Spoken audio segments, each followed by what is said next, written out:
اور میرے بزرگوں، ہم عمر، میرے دوستوں، نوجوان ساتھیوں، پردہ نشین خواتین، میری ماں اور بہنوں، اور کیمبرج ایریا سے باہر بیٹھے ہوئے سنی مسلمانوں، السلام علیکم ورحمۃ اللہ وبرکاتہ۔ وعلیکم السلام ورحمۃ اللہ وبرکاتہ۔ مائک آپریٹر صاحب، ماشاءاللہ آپ کا مائک بہت اچھا بج رہا ہے، ہلکا سا اگر اور آواز بڑھا دیں گے تو بولنے میں اور سننے میں مزہ آ جائے گا۔ آواز بڑھا دیجیے، جب تک سیٹی نہ مارے آواز فل کر دیجیے، کیونکہ میری عادت ہے میں دھیرے بولا کرتا ہوں، میں زیادہ تیز آواز سے نہیں بولتا ہوں۔ اگر آپ کا مائک خراب ہوگا، آپ کی مشین جلے گی تو آپ کی مشین 10,000 میں 20,000 میں آ جائے گا، لیکن اگر میرا پھیپڑا جل جائے گا تو آپ میرے پھیپڑے کی قیمت نہیں ادا کر سکتے ہیں، ہے کہ نہیں؟ ماشاءاللہ ابھی مجھ سے پیشتر حضرت حافظ قاری عبد الواجد نے کلام اعلیٰ حضرت پڑھ کر اور نعت رسول پڑھ کر ایک اچھا سا ماحول بنا دیا ہے کہ نہیں؟ سننے میں مزہ آ رہا تھا کہ نہیں آپ لوگوں کو؟ لیکن میرے دوستوں اور بزرگوں، یہ محفلیں مزہ کے لیے نہیں سجائی جاتی ہیں، یہ محفلیں اس لیے سجائی جاتی ہیں تاکہ کچھ دین کی باتیں سیکھی جائے۔ جی بالکل بے شک۔ اگر آپ کو برا نہ لگے تو میں وہاں جو کچھ نوجوان بیٹھے ہوئے ہیں، میں آپ سے ایک بات کہنا چاہتا ہوں میرے بھائی، کیا آپ کو معلوم نہیں تھا کہ آپ نبی کی محفل میں آ رہے ہیں؟ ایسے مطلب سر میں ایک ٹوپی تک نہیں ہے، آ گئے ہیں رسول کے میلاد پہ اور کہتے ہیں کہ مولانا لوگ میلاد کی بڑی فضیلتیں بتاتے ہیں،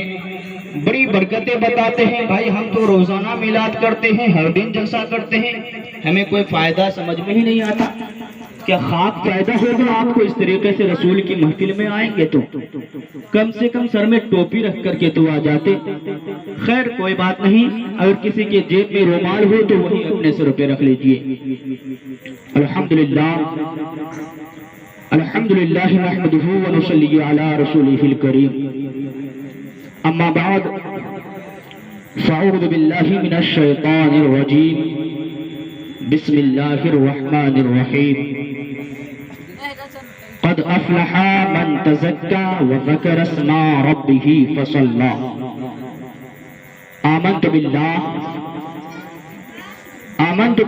صدق اللہ العظیم وبلغنا رسولہ النبی الامین المتین المبین المعین المعین الکریم، ونحن على ذلك لمن الشاهدين والشاكرين والذاكرين والحمد لله رب العالمين۔ آئیے حضرات، سب سے پہلے ہم اور آپ مل کر اپنے اور ساری کائنات کے مرکزی عقیدت انیس بے کساں چارہ ساز دردمنداں، ہم غریبوں کے غمگسار، ہم فقیروں کے سرور، در اللہ المغنون، سر اللہ المخزون، عالم ما کان وما یکون، جانو دلی انبیاء، تاجی دلی اسقیاء، حضور رحمت تمام، خلاصۂ کائنات، جناب احمد مجتبی محمد مصطفیٰ ارواحنا فدا صلی اللہ تعالی علیہ وسلم کی بارگاہ میں خراج عقیدت پیش کریں، اور جو لوگ جتنی محبت اپنے رسول سے کرتے ہیں اتنے ہی الفت کے ساتھ درود پاک پڑھیں۔ اللہم صلی علی سیدنا شفیعنا مولانا محمد بارک وسلم، صلی اللہ وسلم علیک یا رسول اللہ صلی اللہ تعالی علیہ وسلم۔ نبی والے ایک مرتبہ اور اپنے نبی پر صلی اللہ علیہ نبی وآلہ وسلم، صلاۃ والسلام علیک یا رسول اللہ صلی اللہ تعالی علیہ وسلم۔ رسول والے ایک مرتبہ اور بابا سے بالا صلی اللہ علیہ نبی وآلہ وسلم، صلاۃ والسلام علیک یا رسول اللہ صلی اللہ تعالی علیہ وسلم۔ حضرات، اسٹیج پر اتنے علماء کرام تشریف فرما ہیں، اخلاق تو اس بات کا تقاضا کرتا ہے کہ گفتگو کا آغاز ان علماء کرام کے ناموں کے ساتھ کیا جائے۔ لیکن ہمارے علماء کرام بڑی تعداد میں موجود ہے، تشریف فرما ہیں، اور ویسے بھی میں سب کے ناموں سے واقف بھی نہیں ہوں، بس میں اپنے ذویل احترام علماء کی بارگاہ میں ایک شعر کہہ کے آگے گزرنا چاہتا ہوں کہ یہ بزم میں ہے جام جم نہیں، یہ بزم میں ہے جام جم نہیں،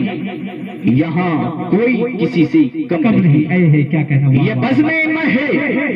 جام جم نہیں، یہاں کوئی کسی سے کم نہیں۔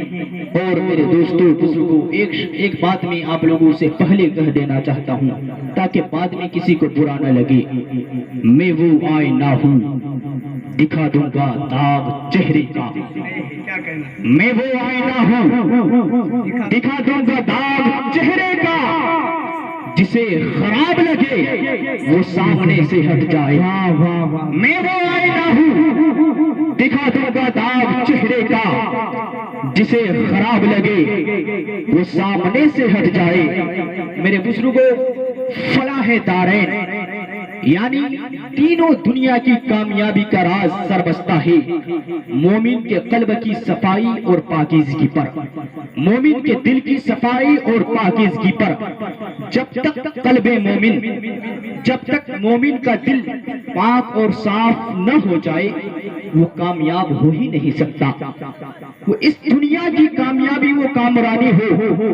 یا وہ آخرت کی کامیابی وہ کامرانی ہو، جب تک قلب مومن تمام قسم کی برائیوں سے، بے حیائیوں سے، کدورتوں سے پاک اور صاف نہ ہو جائے وہ کامیاب و کامران ہو ہی نہیں سکتا۔ اور مومن کے قلب کو پاک اور صاف کرنے کے لیے ضروری ہے کہ اللہ تعالیٰ کا ذکر اور اللہ تعالیٰ کی یاد لازم و ضروری ہے، اور اللہ تعالیٰ کے ذکر میں سب سے اہم ذکر نماز کو اس کی وقت پر ادائیگی ہے۔ جب تک مومن نماز ادا نہیں کر سکتا، نماز ادا نہیں کرتا، اس کا دل جو ہے پاک و صاف نہیں ہو سکتا ہے، اور جب تک مومن کا دل پاک و صاف نہیں ہوتا وہ کامیاب اور کامران نہیں ہو سکتا۔ میرے بزرگوں، آپ نے میری گفتگو کا عنوان سمجھ گیا ہوگا۔ میرے پیارے آقا صلی اللہ تعالی علیہ وسلم کے پیارے دیوانوں، اللہ تبارک و تعالی نے انسان کی ہدایت کے لیے انبیاء کرام کا نورانی قافلہ اور رسولان اعظام کی پر انوار جماعت کو بھیجا، اور بے شمار آسمانی صحیفے اور آسمانی کتابوں کو نازل فرمایا۔ زبور شریف کو اللہ تبارک و تعالیٰ نے اپنے رب نبی پر نازل فرمایا، انجیل شریف کو انسان کی ہدایت کے لیے نازل فرمایا، توریت شریف کو انسان کی ہدایت کے لیے اللہ تبارک و تعالیٰ نے نازل فرمایا، اور اللہ تبارک و تعالیٰ نے آخری آسمانی کتاب قرآن مجید کو ہمارے آقا صلی اللہ تعالی علیہ وسلم پر نازل فرمایا۔ میرے بزرگوں، جس طرح میرے آقا آپ کے رسول تمام نبیوں میں، تمام رسولوں میں اعلیٰ ہے، تمام رسولوں میں افضل ہے، اسی طریقے سے قرآن مجید ہمارے نبی پر نازل ہونے والی کتاب تمام آسمانی صحیفوں اور تمام آسمانی کتابوں میں افضل و اعلیٰ ہے۔ توریت شریف، انجیل شریف، زبور شریف اور باقی کتابوں میں تحریفیں کر دی گئی ہے، یعنی کہ شیطانی خصلت کے لوگوں نے جو چاہا ان کتابوں میں گھٹا دیا، جو چاہا بڑھا دیا، یعنی ان آسمانی کتابوں میں گھٹا بڑھا دیا گیا ہے۔ لیکن اللہ اکبر، قرآن وہ کتاب ہے جو میرے آقا کا ایک معجزہ ہے، جو آج سے 1400 برس پہلے جیسا نازل ہوا تھا آج تک اسی طرح محفوظ ہے۔ ایک حرف تو کیا، ایک نقطہ بھی کسی نے نہ بدل پایا ہے، نہ کل قیامت تک کوئی بدل سکتا ہے۔ آج جس نے بھی قرآن کو بدلنے کی کوشش کی، خدا کی قسم تاریخ گواہ ہے، اللہ تعالیٰ نے اس کو ایسا بدلا کہ اس کا نام اور نشان تک مٹ گیا۔ ابھی کچھ دن پہلے آپ لوگوں کو معلوم ہوا ہوگا، زیادہ دن نہیں ہوا ہے، تقریباً 3-4 مہینہ ہو رہا ہے، ایک ملعون خبیث وسیم رضوی کے نام سے قرآن شریف کی 26 آیتوں کو مٹانے کی باتیں کر رہا تھا۔ وہ بول رہا تھا کہ قرآن کی 26 آیتوں کو نکال دیا جائے، قرآن سے مٹا دیا جائے، لیکن خدا کی قسم تاریخ گواہ ہے، آپ نے بھی دیکھا قدرت نے اسے ایسا بدلا کہ اس کا نام تک بدل دیا گیا، اور آج وہ گلی گلی میں گائے کے پیش گائے کا پاخانہ کھاتا پیتا ہوا نظر آ رہا ہے۔ قرآن اللہ کی وہ کتاب ہے جسے کوئی نہیں بدل سکتا۔ اللہ اکبر ہے قول محمد، قول خدا، فرمان نہ بدلا جائے گا، بدلے گا زمانہ لاکھ مگر قرآن نہ بدلا جائے گا، بدلے گا زمانہ لاکھ مگر قرآن نہ بدلا جائے گا۔ میرے بزرگوں، آج کی یہ محفل جو سجائی گئی ہے مجھ سے زیادہ آپ لوگوں کو معلوم ہے، کیونکہ آپ اسی گاؤں کے ہیں، کہ آپ اسی گاؤں کے ہیں۔ آپ کا ایک بھتیجا ہوگا یا بھانجا ہوگا یا بھائی ہوگا، جو بھی ہوگا رشتے میں۔ نعرے تکبیر، نعرے رسالت، مسلک اعلی حضرت، علماء کرام، نعرے تکبیر، نعرے رسالت۔ آپ کے گاؤں کا ایک نوجوان، انہوں نے قرآن پاک کو مکمل طور سے حفظ کر لیا۔ اسی کے خوشی میں ان کے والدین نے، ان کے بھائیوں نے مل کر کے یہ محفل منعقد کی ہے، اور خدا کی قسم ان کے باپ، ان کے والد بڑے خوش ہیں، اور خوش کیوں نہ ہو جن کا بیٹا حافظ قرآن بن گیا ہے۔ اللہ کے رسول صلی اللہ علیہ وسلم فرماتے ہیں کہ جس کا بیٹا حافظ قرآن بن جاتا ہے، قاری قرآن بن جاتا ہے، قرآن کے حلال کو حلال سمجھتا ہے، قرآن نے جسے حرام فرمایا اسے حرام سمجھ کر اس پر عمل کرتا ہے، خدا کی قسم قیامت کے دن اس کے والدین کو ایک ایسا تاج پہنایا جائے گا جس کی روشنی کے سامنے چاند اور سورج کی روشنی پھیکی پڑ جائے گی۔ گویا ایسا والدین خوشی کیوں نہ بنائے جس کا بیٹا دنیا میں حافظ قرآن بن گیا ہے۔ قرآن وہ کتاب ہے، اس کے ایک حرف پڑھنے میں اللہ تبارک و تعالیٰ 10 نیکیاں عطا فرماتا ہے۔ ایک مرتبہ حضرت عیسیٰ روح اللہ علیہ السلام ایک قبر کی جانب سے گزر رہے تھے، ایک قبر کی جانب سے گزر رہے تھے تو کیا دیکھتے ہیں کہ قبر کے اندر جو ہے صاحب قبر کو عذاب ہو رہا تھا،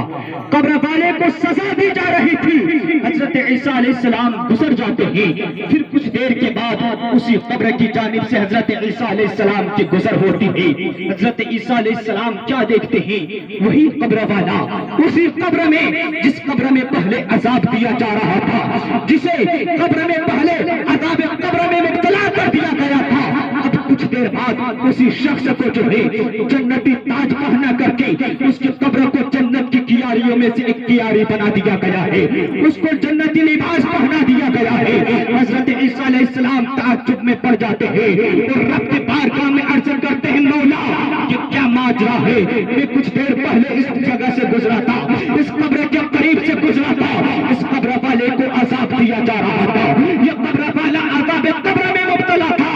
آج کچھ دنوں کے بعد یہ جنتی تاج پہنا ہوا ہے، جنتی لباس پہنا ہوا ہے، اس کی قبر میں جنتی بارش ہو رہی ہے، رحمت کی بارش ہو رہی ہے۔ آخر کیا بات ہے، کیا معاملہ ہے؟ تو رب کی جانب سے آواز آتی ہے، اے عیسیٰ علیہ السلام گھبرانے کی بات نہیں ہے، ہاں میں مانتا ہوں کہ یہ صاحب قبر، یہ جو قبر والا شخص ہے یہ بہت گناہگار تھا، یہ بہت گناہگار تھا، سجاکار تھا،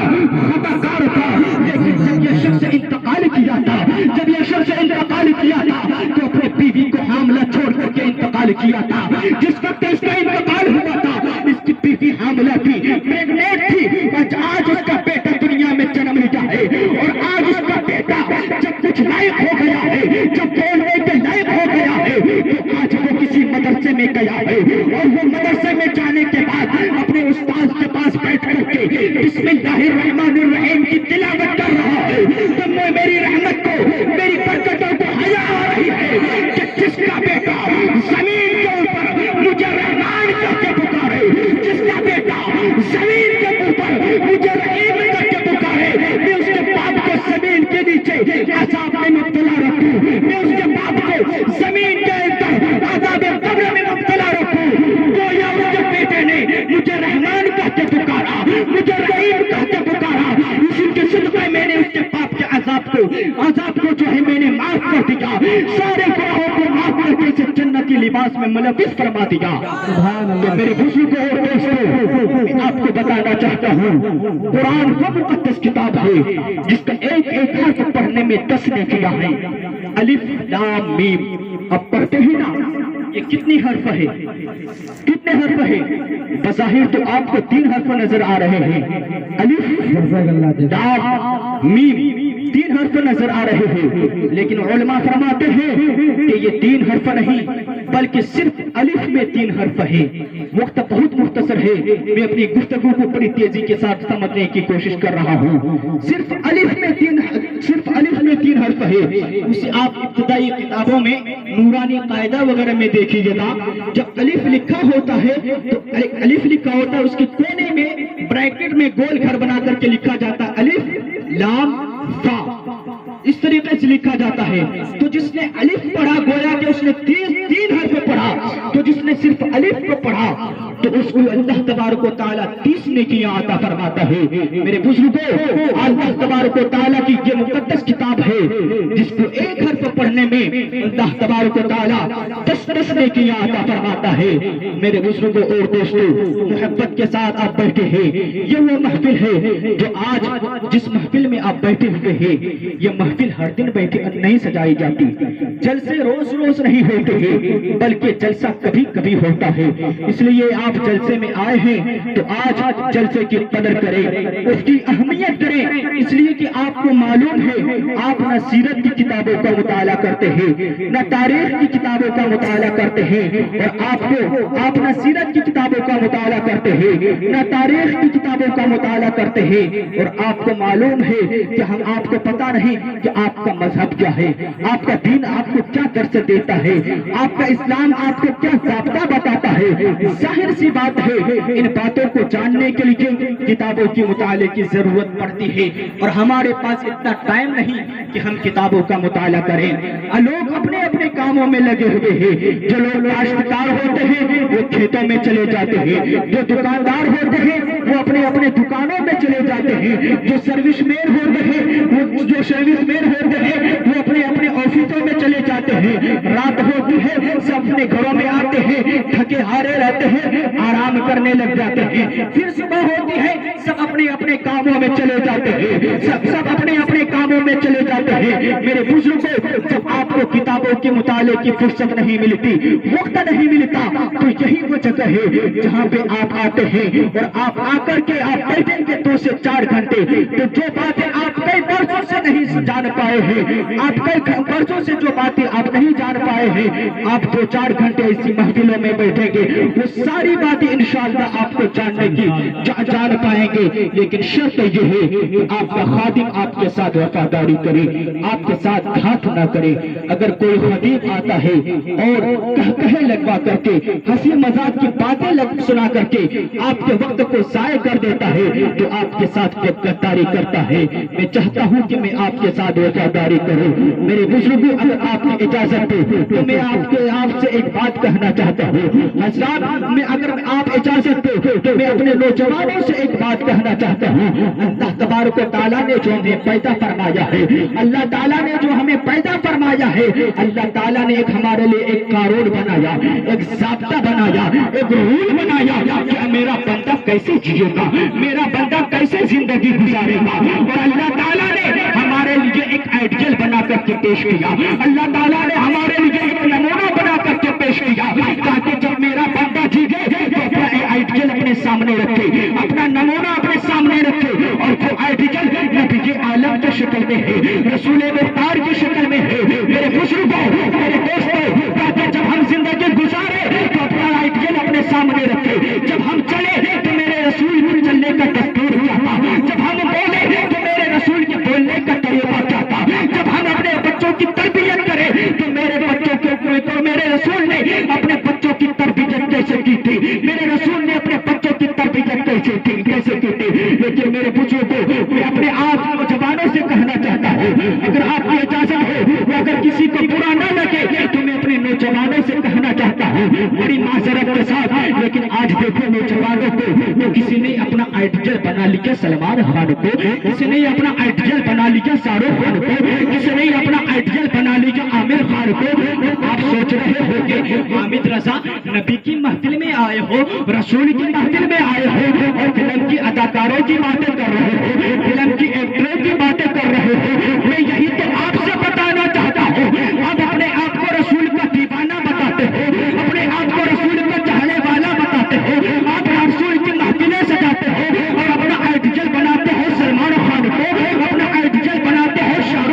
اپنا آئیڈیل بناتے ہو عامر خان کو، اپنا آئیڈیل بناتے ہو سلمان خان کو، دیکھا سلمان نے ہاتھ میں تاڑا ڈالا، تم نے بھی ڈال لیا، دیکھا سلمان نے کان میں جھمکا پہنا، تم نے بھی پہن لیا، دیکھا سلمان نے آدھے سر کا بال کٹوایا، آدھے میرا کار تم نے بھی کر ڈالا۔ نوجوانوں میں آپ سے کہنا چاہتا ہوں، تیرا ہیرو کوئی سلمان نہیں ہو سکتا، تیرا ہیرو کوئی شاہ رخ نہیں ہو سکتا، تیرا ہیرو کوئی عامر خان نہیں ہو سکتا، ارے تیرا ہیرو تو حسین ہے، تیرا ہیرو تو مولا علی ہے، تیرا ہیرو تو اعلیٰ حضرت ہے، تیرا ہیرو تو مجاہد ملت ہے، تیرا ہیرو تو حافظ ملت ہے۔ تو کسی خان کو اپنا ہیرو کیوں بنانے جا رہا ہے؟ ارے اگر تجھے کسی خان ہی کو اپنا ہیرو بنانا ہے تو کسی سلمان کو اپنا ہیرو نہ بنانا، کسی شاہ رخ خان کو اپنا ہیرو نہ بنانا، کسی عامر خان کو اپنا ہیرو نہ بنانا۔ اگر کسی خان ہی کو اپنا ہیرو بنانا ہے تو اعلیٰ حضرت احمد رضا خان کو اپنا ہیرو بناؤ، خان کو اپنا ہیرو بناؤ، کاشف رضا خان کو اپنا ہیرو بناؤ۔ تیری دنیا بھی سنور جائے گی، تیری آخرت بھی سنور جائے گی۔